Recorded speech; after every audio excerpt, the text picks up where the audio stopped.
All right, welcome to the show, everybody. A wonderful, hot summer evening. Everybody excited about that? Yeah. You guys are all cottonmouth like me, pretty much. Wonderful. Hopefully for the same reasons. Right? Right. Way to pay attention. Yes. You just got busted. We're taping a TV show, and you are texting on your phone. Listen. This is the third time we've done. Look, there's a camera there. Why are you exposing me more? There's a camera there. Listen, I have a situation with a chick, and then it got complicated. Okay? I'm sorry. I'm done. It's like high school, man. You're my teacher. I'm done, man. I'm wearing a whole suit. You're wearing jeans. I'm always more professional than you are. You told me to wear jeans. Whatever. Anyway, so it's been a little while since we've all seen each other. And as everybody knows, I love looking at the headlines. And I think one of the biggest things, you guys been following this Rupert Murdoch thing? Yeah. The whole world news corps, all that good stuff. How about yesterday, he went in front of Parliament in England, and a guy tried to rush him and throw a pie in his face. Yeah. And then actually, his wife, Rupert Murdoch's wife, came up from behind him and protected him, slapped the guy, took the pie, and put it in his face. Now, this would be okay, but here's the thing. Rupert Murdoch has an Asian wife that he met over in China something years and years ago, and he met her. And they got married in the 90s. Here's the thing. Asian women, I've come to find out in the last 2 weeks, very dangerous to be married to. Because if you didn't know, in California last week, there was an Asian woman who was supposed to be moving out of her ex-husband's house, and, well, she took a kitchen knife and, yes, cut off his... Yeah, she cut it off. She cut it off, and not only did she do that, she put it down the garbage disposal.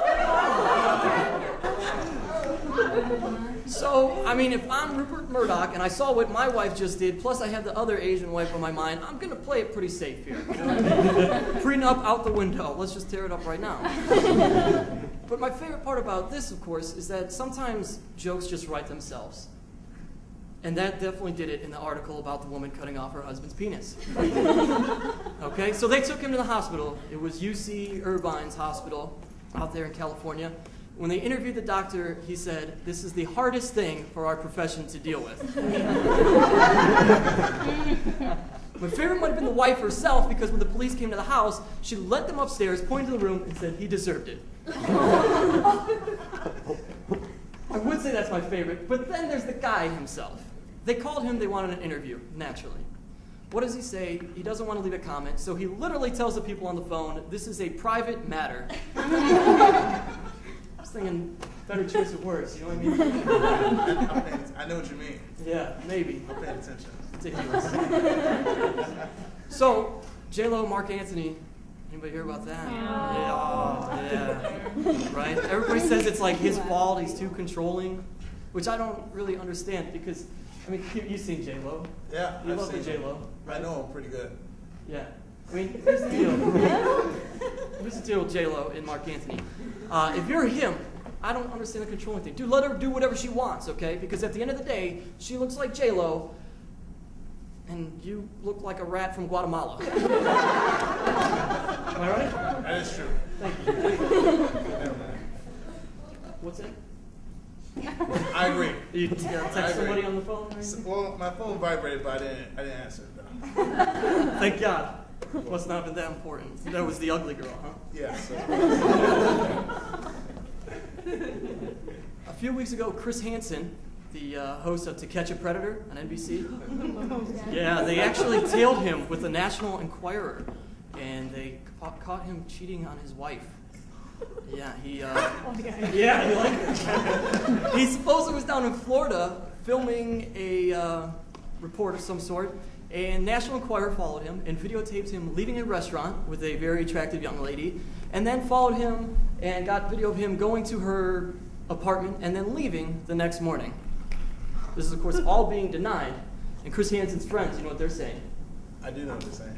Well, what they said was, I don't see anything wrong with it. He was just worried that she was going to be all by herself and her parents were out of town. He wanted to make sure she was safe. Can't blame her. And finally, in Gary, Indiana, a man was turned away from donating blood because they actually thought he was gay. And he wasn't, was the catch here. But they turned him away because they thought he was gay. When they asked him, Radescu Hopkins said, "I carry lube in my pocket all the time."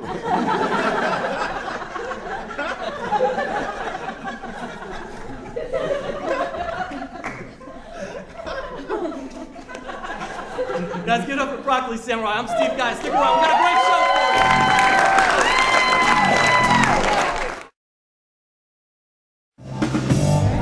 you. All right, welcome back. Ladies and gentlemen, our first guest this evening is coming to us. He's a very talented stand-up comic from Cleveland, Ohio. He travels actually all over the country with Jim Florentine, who is a nationally headlining touring comic, and also currently he is taking part in a new thing they're doing at the Alan Cox Show on WMMS. It's called the Alan Cox Show After Hours. He's got a brand new CD, just came out, called Gentlemen. Please welcome to the stage, Joe Howell.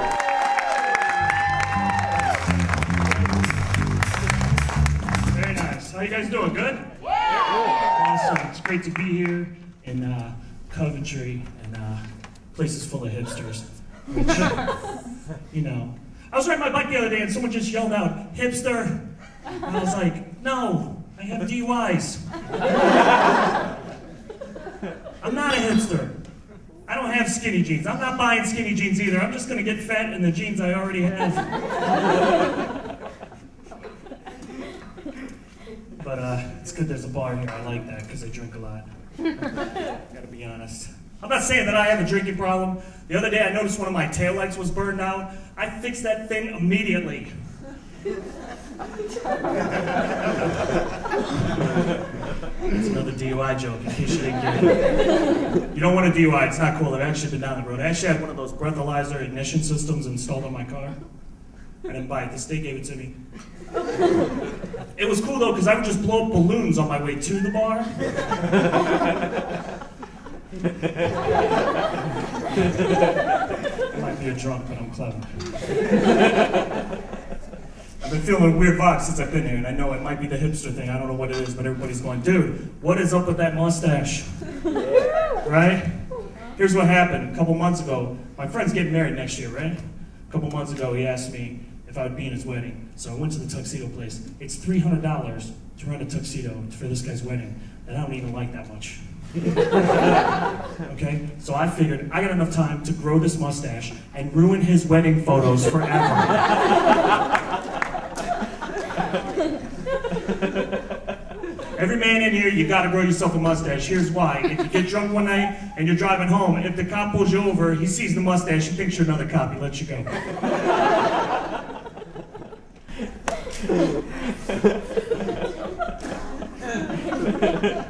Did you guys know John Mayer's been doing stand-up comedy? John Mayer's been doing stand-up, which I think is pretty cool. Because in my spare time, I like to write and sing really horrible songs.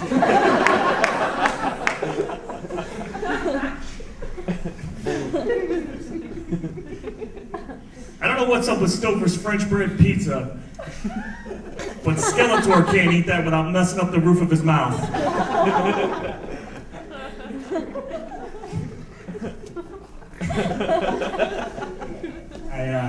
I live in Avon Lake, which is a little ways from here. I don't live in the nice part. I live in the Oxycontin Vicodin area. And, there's a lot of rich people all around me. They live on Lake Road. They live on the lake. They got these mansions, right? So I got this new hobby. I like to go garbage picking, right?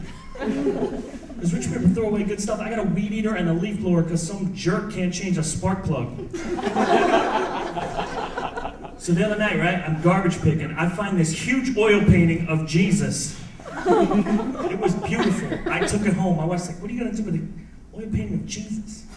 I had a great idea. I'm going to take that oil painting of Jesus back to that guy's lawn on Easter. Thanks a lot, guys.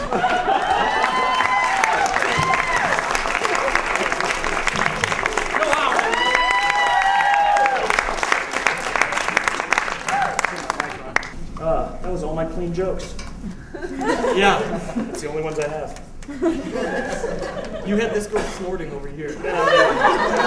Always a sexy thing. So apparently you were Mustache rides later.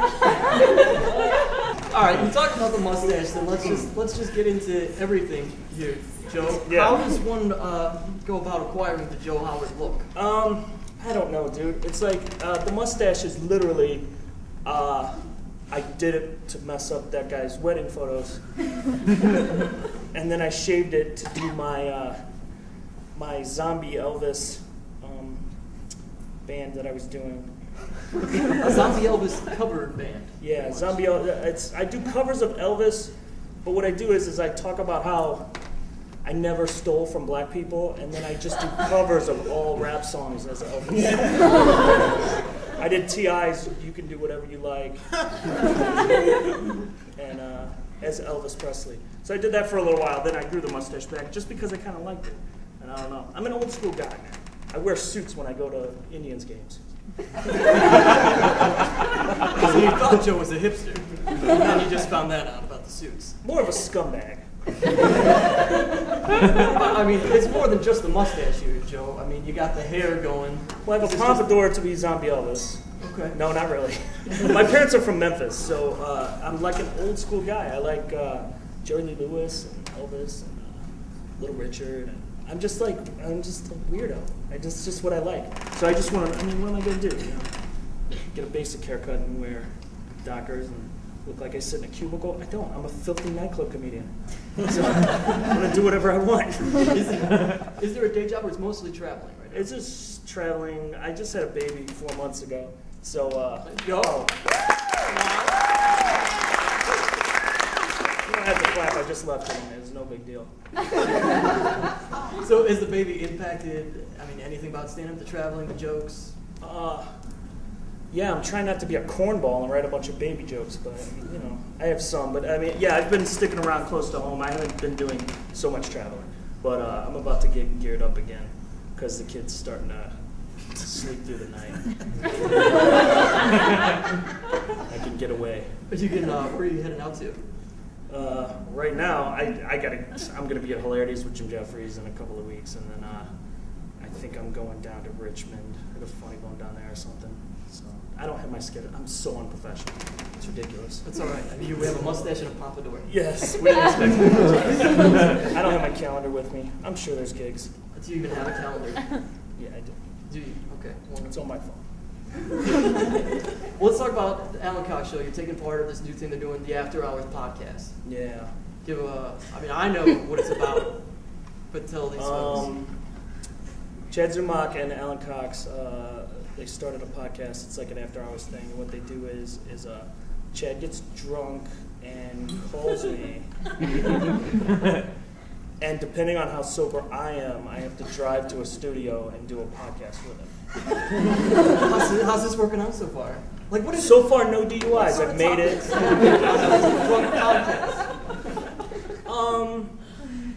Well, the last one was great. We talked about how Chad, his ex-girlfriend, dated Robbie Alomar, who it's just come out recently gave like 3 girls HIV. So it gets interesting, folks. Who is actually running the studio then? If you're all drunk. An engineer named Miles, who's also drunk. I've met Miles. Yes. And he screws it up all the time. That's the whole. Don't you see our genius, Steve? I do. I am starting to see it. You came out here with the beer. Just so everybody knows, I gave Joe a beer before the show, and then I got pulled on my coattails during the video so that Joe can then have another beer. And he's on a podcast where they're drunk. So. So the guidance counselor was right. I was going to do big things.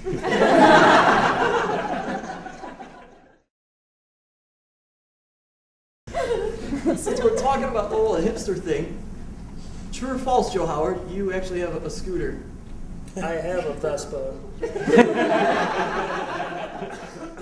I'm sounding really hipstery, huh? A little bit.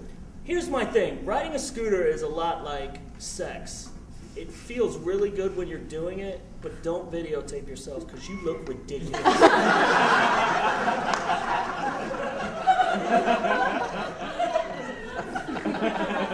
Words of wisdom. So parents are from Tennessee. Now, No, Mississippi. Mississippi or wherever. Well, it's Memphis. It's Memphis, Memphis is not- but they were. It's confusing. Don't worry. But yeah, they were in. They're in from Memphis, Memphis, Mississippi? Yeah, like it's the border's there. Get a map. Alright. Now, were you born there or were you born up here?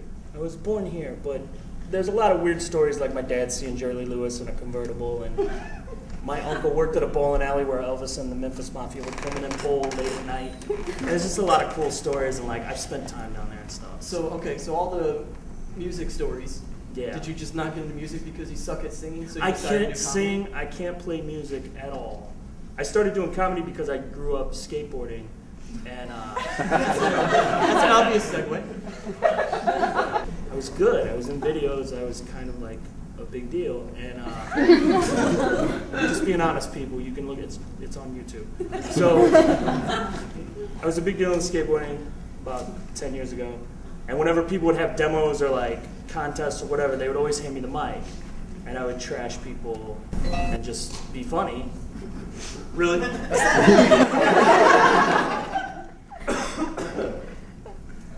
You wear skinny jeans, by the way. I know.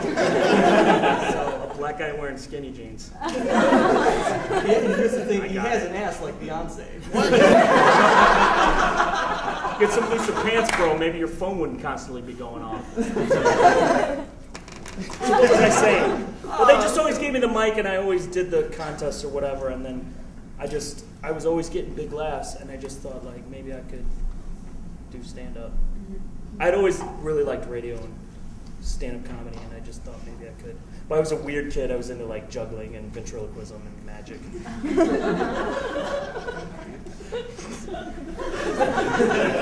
Joe Howard, the magician, everybody.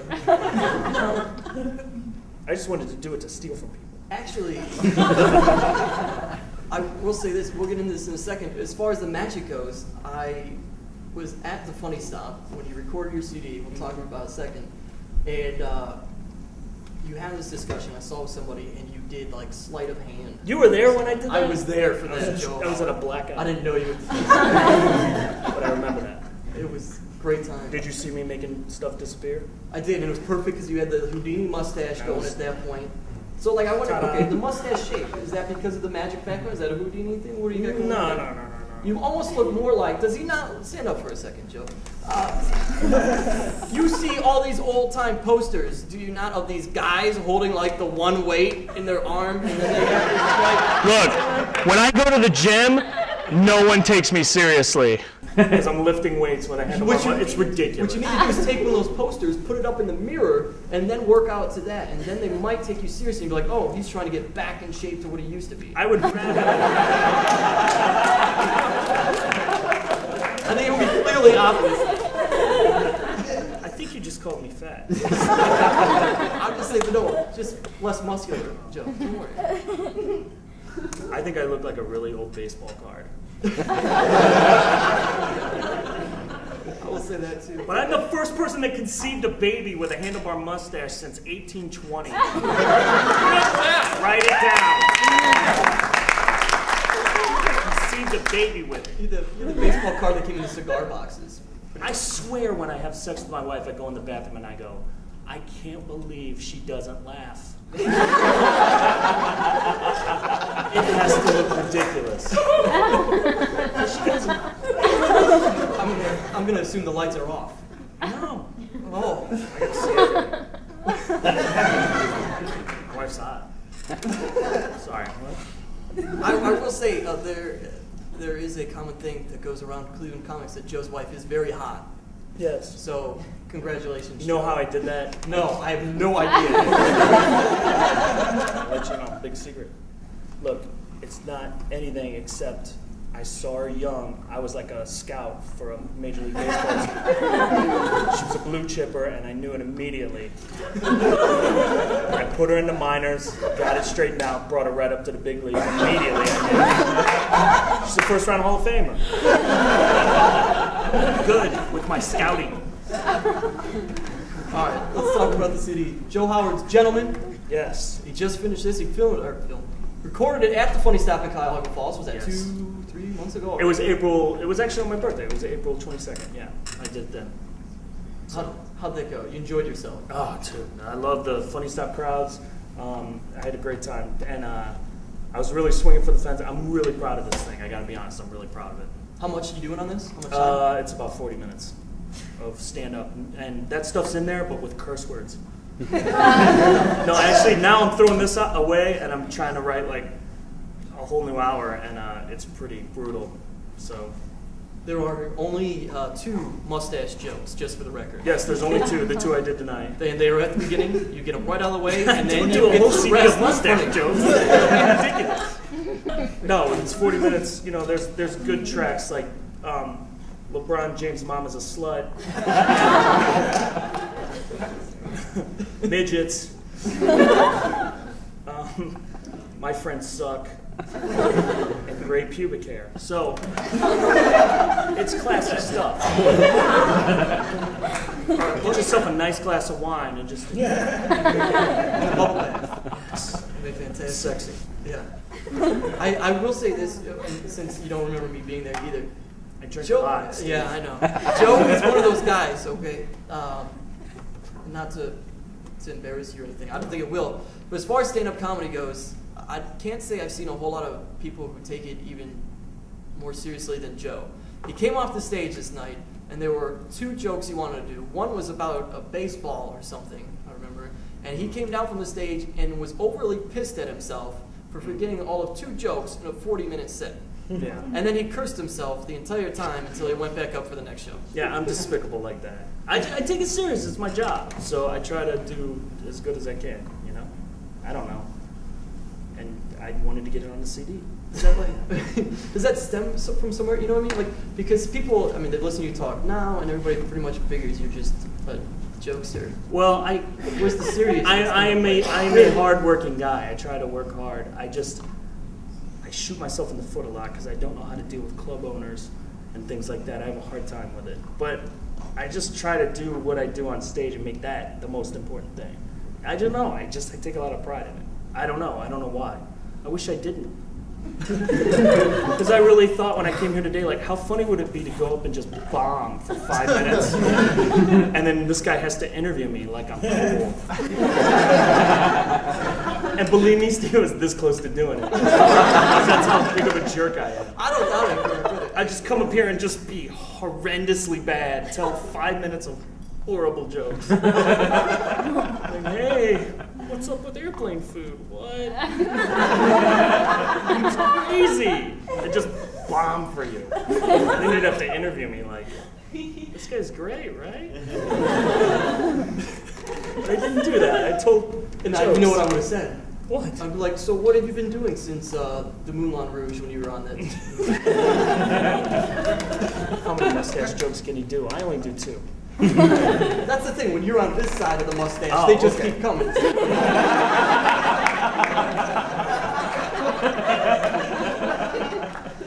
Imagine this. You know what? Isn't it? It's terrible when you have a handlebar mustache and you're listening to your iPod and your headphone cord keeps going in your handlebar. That joke doesn't ever work because no one can relate to it. But the thing is, at least it falls out of your ears. It's got somewhere to hang, and you don't lose it down down your here. It's just there. I don't know. I wish I was a better person. I sometimes I feel like, how much attention do I need? You know what I mean? I get on stage every night. I have a mustache. I ride a Vespa. Yeah. How much do I need? Right. But then I don't know. I'm normal when I'm at my house. No one says anything. There's no mustache jokes. Nothing. But then I go to the Indians game and I take more pictures than anyone. People just take pictures of me. I went to the coffee shop the other day and the chick came over and took my order and she left. And I'm in the drive-thru, you know, and I'm in the car. And I got the baby and the wife and everything. And then the chick comes back with my 2 coffees. She's got 2 other broads with her. They're all like holding stuff, trying to hand it out. She told them to come look at me. You don't need 3 people to give me 2 coffees. You went and told your friends, come look at this guy's mustache. I mean, Yes, it did. I don't know if you noticed, but the band has some fierce facial hair. I know. See, it's coming back like Brian Wilson from the Giants and stuff, the beards and everything. Right. I just think that, and I'm like way into it. Like I do the brush and the mug, and I use a straight razor. I'm way into shaving. I'm weird. When I get into something, dude, I get into it. Yeah, apparently. Joe, leave us with this. The styling secrets to keep the mustache and the pompadour going. The first thing is, okay, you get the pompadour cut, right? You got to get a gay guy to cut your hair. And then you tell him you want pompadour. Only a gay guy can do the right pompadour. If you go to some old man, he'll give you an old school one, you'll pretty much be bald. So you get the pompadour, you go home, you wash your hair, you get out of the shower, you get a round brush, you go like this, you blow dry that. It takes 4 minutes. Everybody acts like I spend a bunch of time. Then you get old school Aquanet like you're going to Def Leppard. And you spray that in your hair, and I'm done. It's 4 minutes. The mustache, a little bit trickier. Straight razor, keep it nice. Okay, it's got to be clean when you get out of the shower. Go on the internet, get yourself Firehouse mustache wax. It's made by a bunch of firemen in Boston. They're Firehouse. Everyone in their firehouse has a handlebar mustache. It's fantastic. They make their own wax. I get tacky, dark.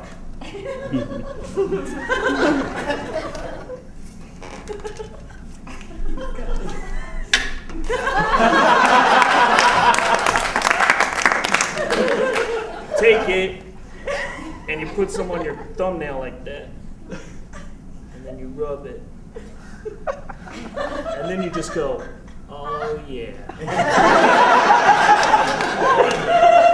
Somebody's looking classy. Guys, the CD is called Gentlemen. It'll be available tonight. It's available everywhere now. Joe Howard, everyone.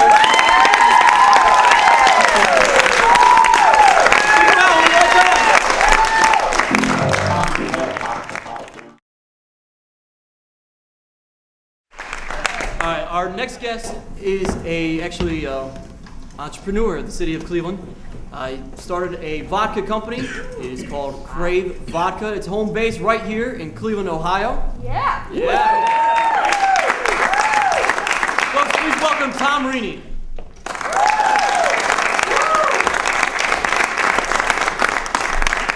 All right. Why vodka? Obviously. Why vodka? I mean, no. Let's think about this, Tom.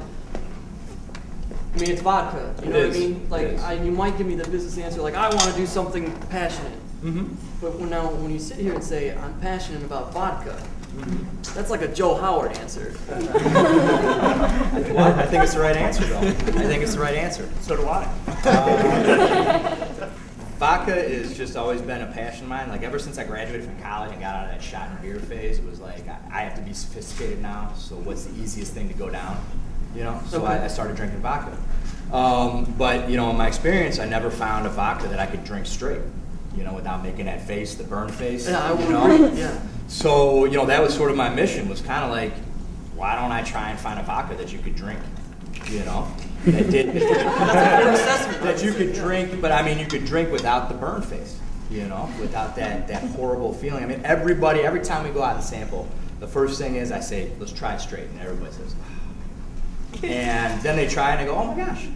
So that was my mission, was to try and find a vodka that you could sip on straight and enjoy. I will say admittedly that I was one of those people because I just tried it recently. That's how I met Tom. And yeah, I didn't do the. It was like once you realized there was beer not called Natty Light. Yes.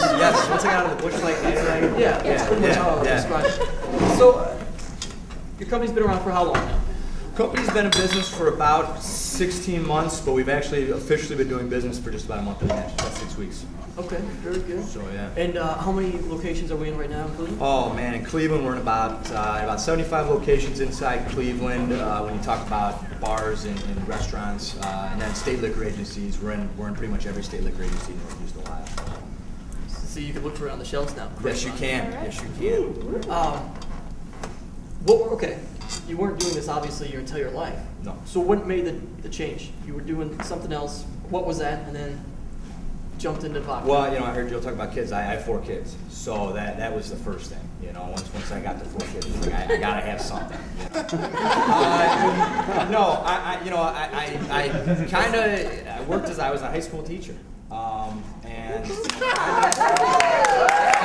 was a high school teacher and thought I was going to change the world, and then I realized that teenagers suck, and they. So, I was fortunate enough. My family owns a commercial real estate firm, so they came to me and said, we know you're not very happy with your job. We'd love for you to come work with us. So I'm thinking, wonderful, what a great opportunity. And then I got there and realized that that's not very fun either. It's kind of, the whole corporate thing is just not very exciting. And I've always been intrigued. Years ago, when I was in my college days, towards the end, I read the story of Sidney Frank, who was the founder of Grey Goose, and I kind of read his story about why he founded his company and the methods he used to make it such a successful brand. And I wanted to take it one step further and actually have beautiful branding and all those things that make Grey Goose such a great product, but actually have a very high quality product inside of the bottle as well. There you go. Yeah. So then came Crave Vodka. Then came Crave Vodka. I will tell you this. My family also realized that I was not very happy with my jobs that I was doing. We did not have a family business. And instead they said, well, you figure it out. And I said, well, I'm going to start a TV show. And they said, okay, let's see what happens.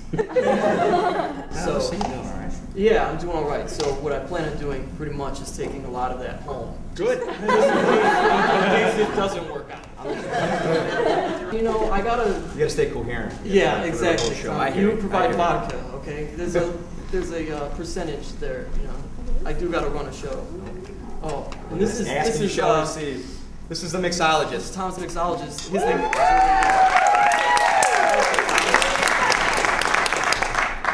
So, we're gonna try some drinks here, but if it's all right with you, we're gonna bring up one more guest to kind of join us in having the drinks here. Folks, our next guest, he actually runs a website in Cleveland. Pretty much anything you want to know about where to go in Cleveland, his website does that. From clevelandbarscene.com, please welcome Josh Fregosa. How are we doing? Doing well, yourself? Wonderful. Josh, tell us a little bit, pretty much, what your website does. What do you guys do? Well, we have live webcams in about 5 venues downtown.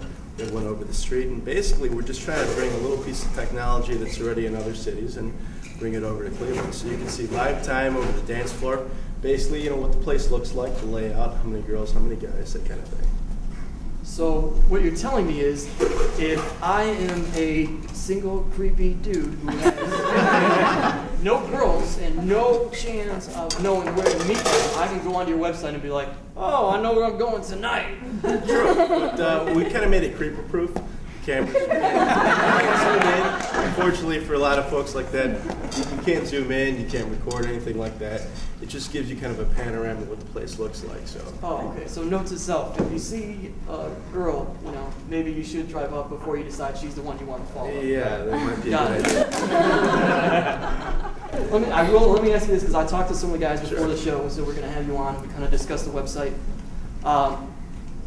Do you have a lot of people that want to have their own version of the show Cheaters via your website?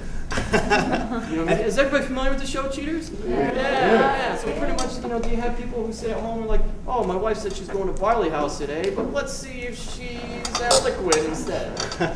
The way we set up the cameras, the resolution is good enough where you can tell if it's a girl or a guy, roughly how many people there are, but you really can't tell if that's your girlfriend or not. So, cheaters out there, it is a, it's spouse-proof and creeper-proof. Josh Fregosa, clevelandbarscene.com, folks. Tom Reed, Crave Vodka.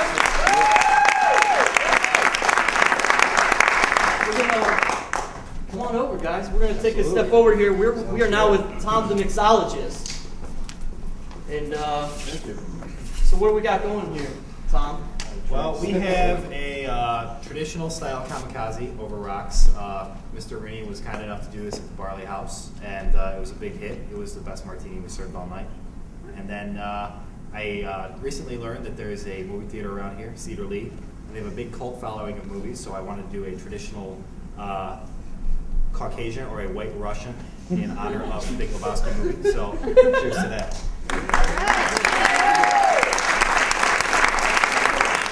All right, for folks who don't know, give us what goes into kamikaze, what goes into white Russian here? Kamikaze is traditionally a shot. It's delicious crepe vodka, of course, and triple sec and some lime juice.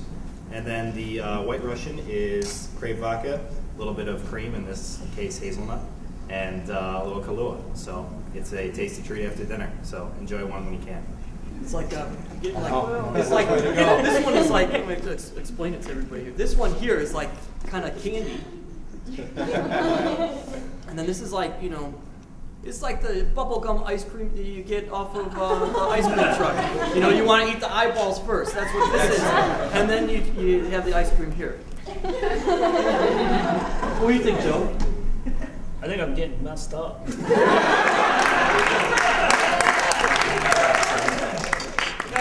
One more time for Tom, and Josh. We're going to take a break. When we come back, we've got stand-up comedy from Mark Colella.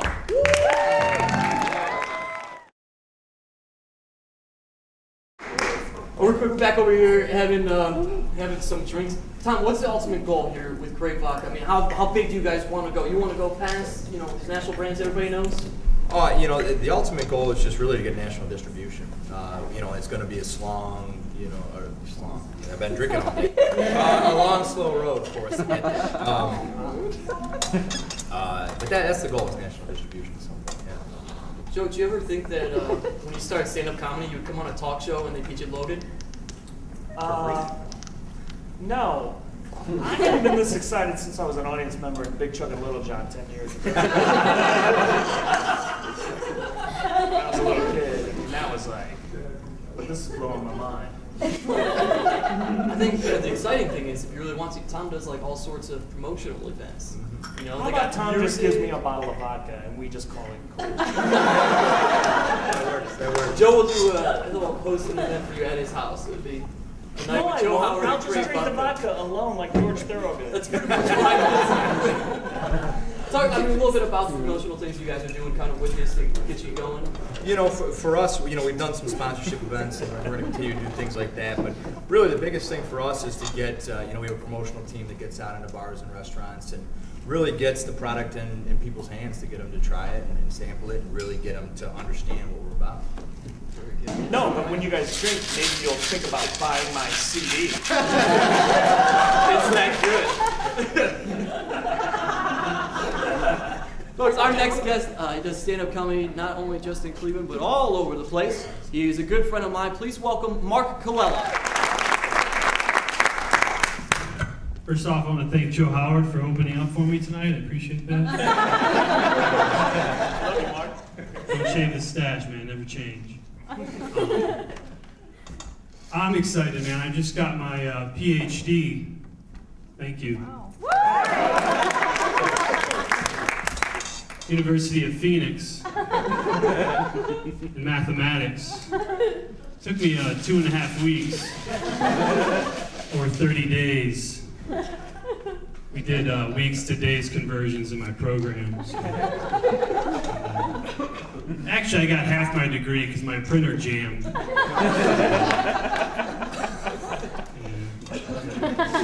I got some good news and bad news. I just got divorced. That, of course, is the good news. Bad news is there's only one of me to go around, ladies. And just got out of jail. Been kind of busy lately. I was parked in one of these expected mother parking spots. Me and this chick were making out, and I swear like 30 more seconds, everything would have been legal.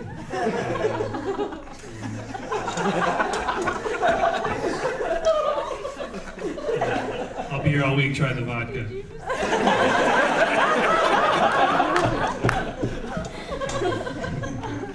My manager wanted me to ask if you guys could please hold all your laughter and applause till the end of my performance, and appreciate a couple of you guys doing that right off the bat. You know who you are. A lot of people think the Cold War was a waste of time in history, but I say without the Cold War there could have been no Rocky IV. Critical movie in my upbringing. Italian, give it up. I notice one common thing with the art in Cleveland whenever I go into a gallery. Everything's just good enough for you not to want to buy it. That's me. I bought a futon. You guys ever sat on one of these things? It's like someone threw a t-shirt over a rock. Futon's like a Japanese word for hemorrhoids coming soon. Wait. What's up with homeless people, man? You can't call them bums anymore. You have to call them city campers. I like to get them off the street, so I always give them counterfeit money. Thank you. I gave this one city camper a William Jefferson Clinton bill, $69, and I told him if he folds it up just right, Monica Lewinsky's head comes out of a bush. I got this scam going with Cash for Gold. I drink Goldschlager, and lately I've only been drinking the Schlager, and I just sell them the gold, like $2. That's a new joke. I got a question for you guys. Who does the poop scooping for seeing eye dogs?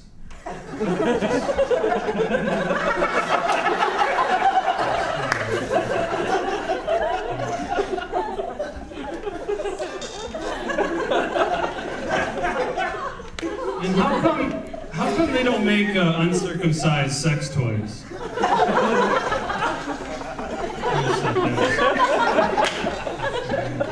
What do you call two gay guys playing in a sprinkler? Brokeback Fountain. This is fun. I like you guys. We're gonna be here all night. I think making fun of Cleveland now is kind of like using the N-word, you know, like only Clevelanders can make fun of Cleveland. And then my neighbor comes over and he's like, man, aren't we still the mistake on the lake? I'm like, mistake? Clevelander, please.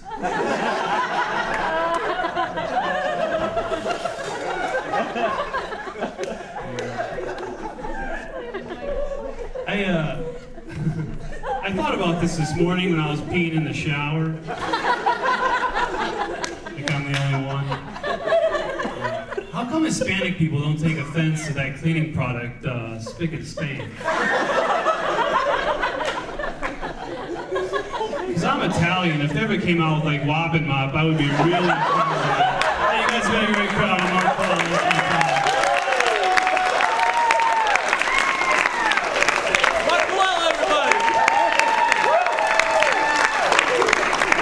Where are you going to be around town next? It depends when this is going to air. I'll be at the Willoughby Brewing Company on Sunday, so come check that out. Maybe they'll be a sponsor in the future. And then we're doing the Showcase Showdown for comedians at the Brothers Lounge on August 3rd, so please come out. Steve Guy's actually a judge in that, so please come out for that. One more time for Mark Colella, everybody. Real quick, our band, house band, Broccoli Samurai, you can see them this Friday, July 22nd at the Beachland Ballroom. Yeah, come on out and enjoy these guys. I'm going to round of applause for everybody that you saw tonight. Joe Howard, Tom Reedy, Josh DeRosa, Mark Colella, Renescu Hopkins, our announcer, Tom the